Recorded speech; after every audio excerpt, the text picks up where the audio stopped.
Governor Corbett signed his first budget on time, but barely. A few minutes prior to midnight on the last day of June, the 2011-12 budget was signed into law. And with the budget, the governor also signed legislation to repeal all but 3 exceptions in Act 1. This budget was a heavy dose of cuts for education.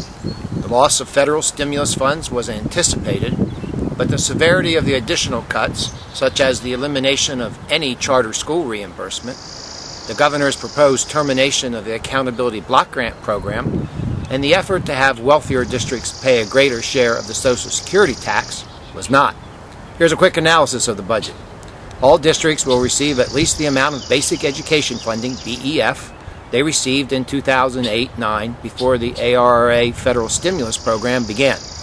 The House Republicans did recognize that many districts would not have received BEF at their 2008-9 level under the governor's proposal and upped the appropriation to hold all districts harmless at the 2008-9 level.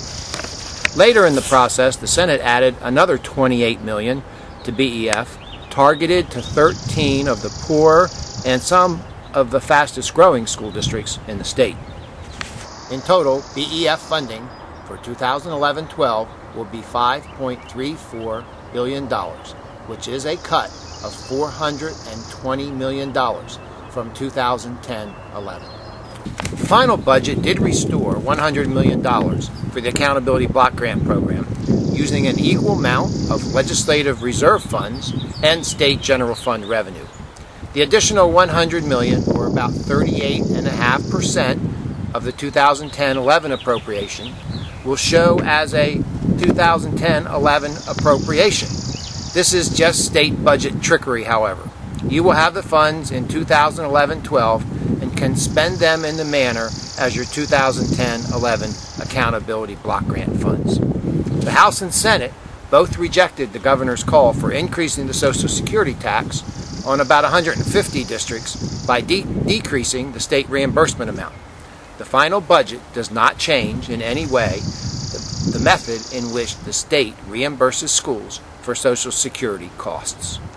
In addition to charter school reimbursement, many other smaller programs were also eliminated in this budget. The terminated programs include the Education Assistance Tutoring Program, School Improvement Grants, Dual Enrollment, Science at Elementary, and Intermediate Unit Operating Funds. The largest of many program cutbacks, in addition to the $260 million Accountability Block Grant cut, include a $15 million reduction for school construction reimbursement and $14 million reduction for teacher professional development. The governor lobbied vigorously up to the last minute to get complete repeals of all the Act 1 exceptions. PASBO worked vigorously with PSBA and other education organizations to prevent the elimination. Our efforts were successful until old school budget politics persuaded support for the repeal legislation, Senate Bill 330. Senate Bill 330, which also mandates offering installment payments for small business property taxes, eliminates all but 3 exceptions: pension, special education, and debt. However, all 3 are limited from the current law. For pensions, you are mandated to use only the lower of 2010-11 or 2011-12 payroll. It is frozen permanently. It reduces the amount of your exceptions in future years because of the payroll being frozen at those levels.